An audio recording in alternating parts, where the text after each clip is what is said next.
Hello and welcome back. I am Lord Revonworc, and this is Sid Meier Civilization 5 Brave New World Historical Recreation World War I Centennial Anniversary Edition as Serbia, because the title of the series wasn't long enough already.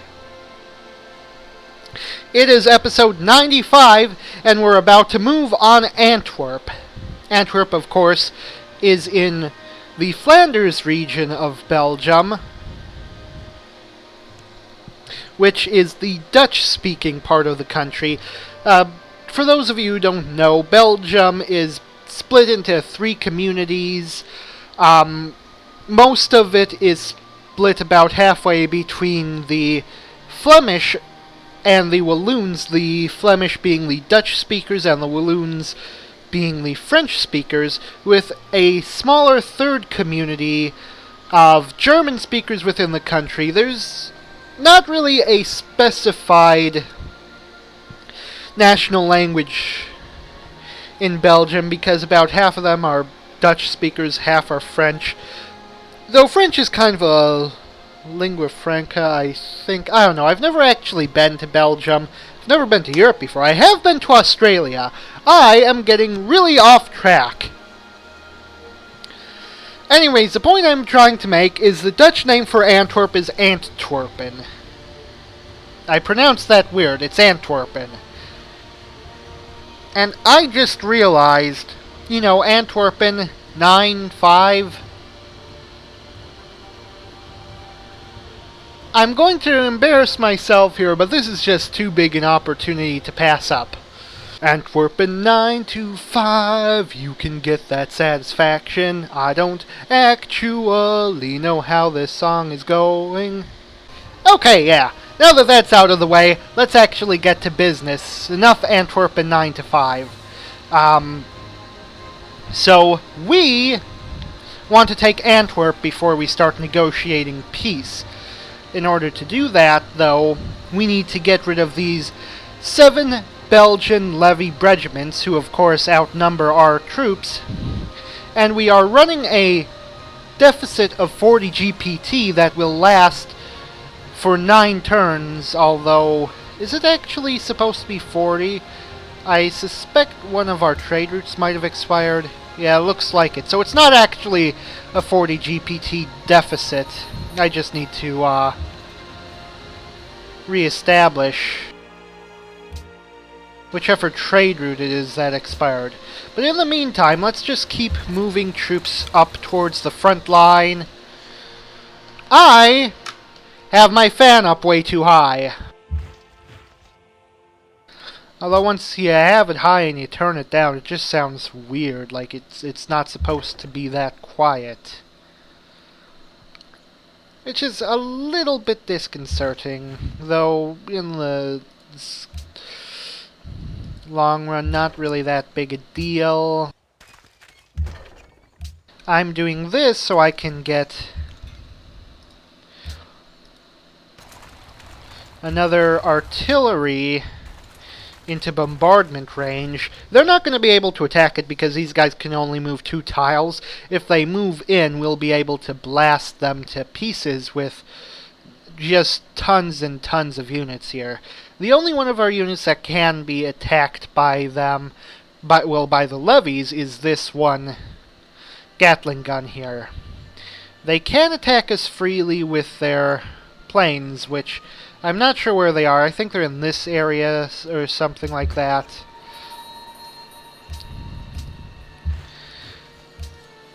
But I digress.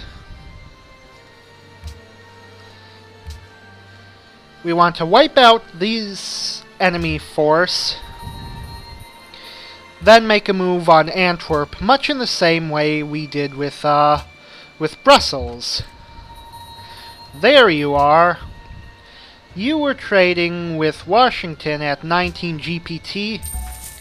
That's almost half the deficit gone. Yeah, that's the way it should be.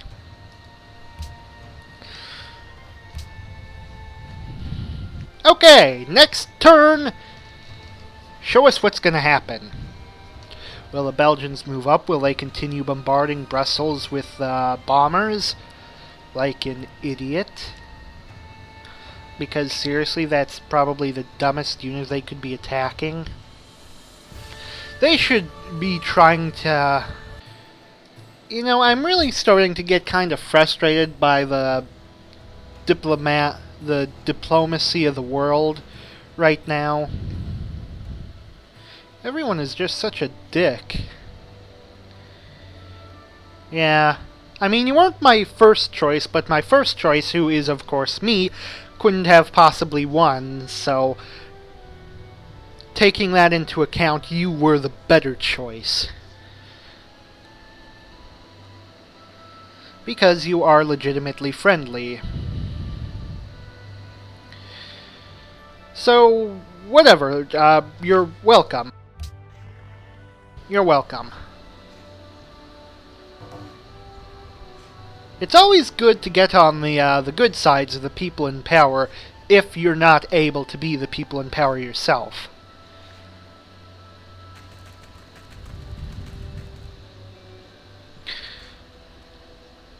Especially since being on the good sides of the people in power is more conducive to becoming the people in power.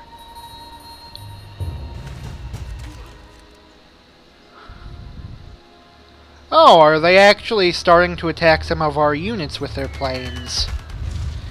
I have to be honest, I was not expecting that.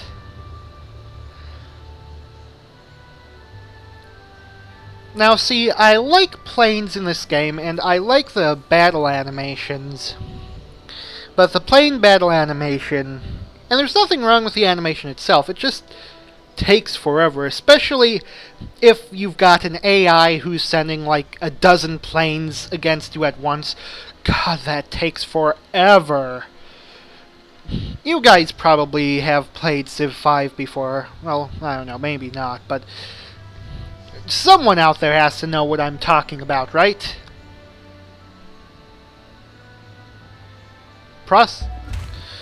Okay, great artist. Good, good. More tourism.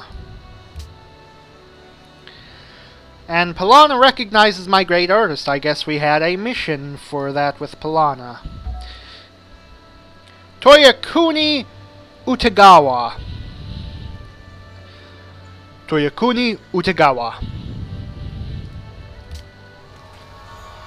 Hopefully that's written in Hepburn, so that it's easier to pronounce.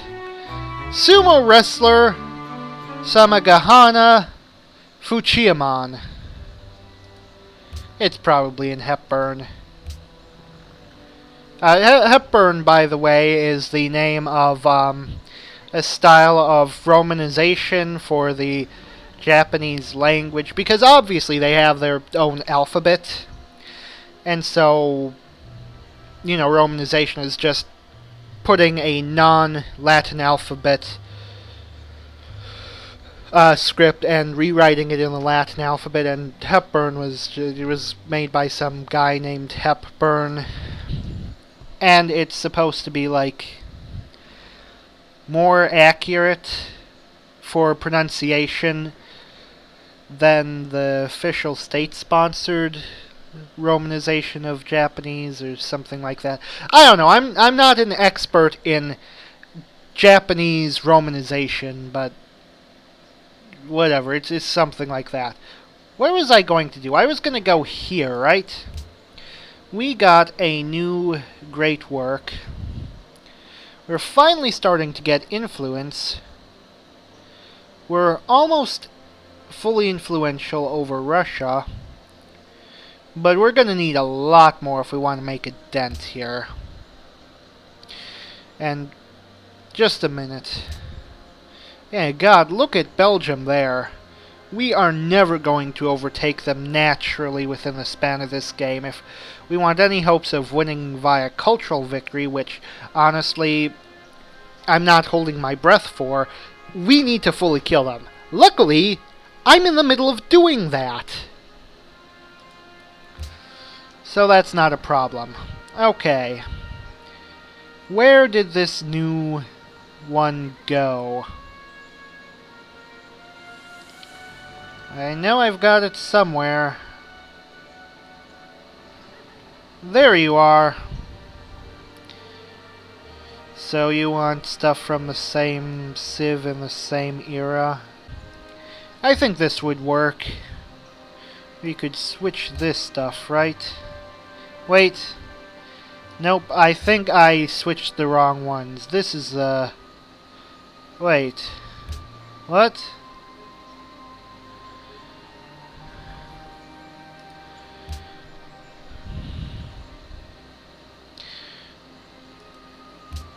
Okay, so still no theming bonus here, but there we go. Just a tiny little more tourism. It's always going to help. So there we are. That was very nice. Okay. Looks like they're starting to back off. Which, you know, is a good thing for us. But nonetheless, let's bombard.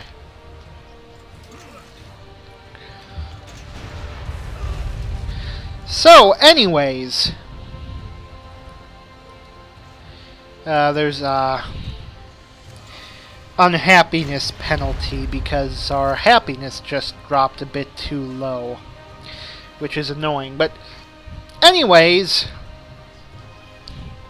there was a new JonTron episode out today. And by today, I mean the day I'm recording, which was Sunday, May, I think it's the 9th? 9th of May? Yeah, that sounds right. Yeah. I just bring that up because, you know, I only found out about JonTron about last year. And since then, I have become like a really big fan. The guy is incredibly funny. You know that thing when you laugh so hard that you start wearing out your diaphragm from the repeated and rapid movements to the point where it feels like you might actually die from laughing so hard? That's what happens to me when I watch JonTron, so yeah, I tend to like things more than most people like them, but you get my point. He's actually really funny, and this is going. And the video I watched was part 1 of a pretty long series called the Starcade of Star Wars games. So yeah, pretty cool stuff. Like I said, I like JonTron. He's pretty cool. Used to be a member of the Game Grumps.